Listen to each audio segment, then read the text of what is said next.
মাত্র 1,20,000 টাকায় যদি এমন একটি স্টাইলিশ নেকেড স্পোর্টস বাইক পাওয়া যায় তাহলে কি নতুন বাইক কেনার কোনো দরকার আছে? আজকে যে হিরো থ্রিলার 2B দেখাতে যাচ্ছি এটি দেখে আপনার ধারণায় বদলে যেতে পারে।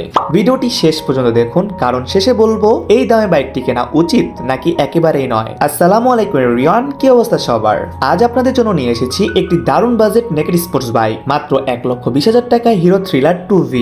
বর্তমান বাজারে এই দামে এমন একটা স্টাইলিশ বাইক পাওয়া সত্যি আকর্ষণীয় বিষয়। প্রথমে যদি বাইকটির ডিজাইনের কথা বলি তাহলে সামনে রয়েছে আধুনিক naked sports look, muscular fuel tank এবং আকর্ষণীয় গ্রাফিক্স। দূর থেকে দেখলে বাইকটি বেশ প্রিমিয়াম মনে হয়। এবার আসি ইঞ্জিনের কথায়। হিরো থ্রিলার 2V-তে রয়েছে নির্ভরযোগ্য ইঞ্জিন যা শহর রাস্তায় প্রতিদিন যাতায়াত এবং মাঝে মধ্যে হাইওয়ে রাইডের দুই ক্ষেত্রে ভালো পারফরমেন্স দিতে সক্ষম। ইঞ্জিনটি যথেষ্ট স্মুথ এবং রক্ষণাবেক্ষণ খরচও তুলনামূলক কম। এই নির্দিষ্ট বাইকটি কন্ডিশনও বেশ ভালো। বাইকের বডি ইঞ্জিন সাময়িক অবস্থা দেখে বোঝা যায় বাইকের পূর্ববর্তী মালিক খুব যত্ন নিয়ে ব্যবহার করেছেন। এখন প্রশ্ন হলো, মাত্র 1,20,000 টাকায় এই বাইকটি সত্যি কি ভালো ডিল? আমার ব্যক্তিগত মতামত অনুযায়ী যদি বাইকের কাগজপত্র ঠিক থাকে, ইঞ্জিনের অবস্থা ভালো থাকে, তাহলে এই বাজেটের মোটরসাইকেলই ভালো হবে। আপনাদের কাছে হিরো থ্রিলার 2V কেমন লাগে অবশ্যই সেটি কমেন্টে জানাবেন। ভিডিওটি ভালো লাগলে একটি লাইক দিন, চ্যানেলটা সাবস্ক্রাইব করে পাশে বেল আইকনটি অল করে দিন। আপনারা যারা আমার মাধ্যমে বাইক সেল করতে চাচ্ছেন বা কিনতে চাচ্ছেন তারা অবশ্যই আমার সাথে যোগাযোগ করবেন। ইনশাআল্লাহ আমার মাধ্যমে একটি ভালো বাইক কিনে দিয়ে ট্রাই করবো আপনাদেরকে। সো গাইস, আজ এই পর্যন্তই, দেখা হবে নেক্সট কোনো ভিডিওতে।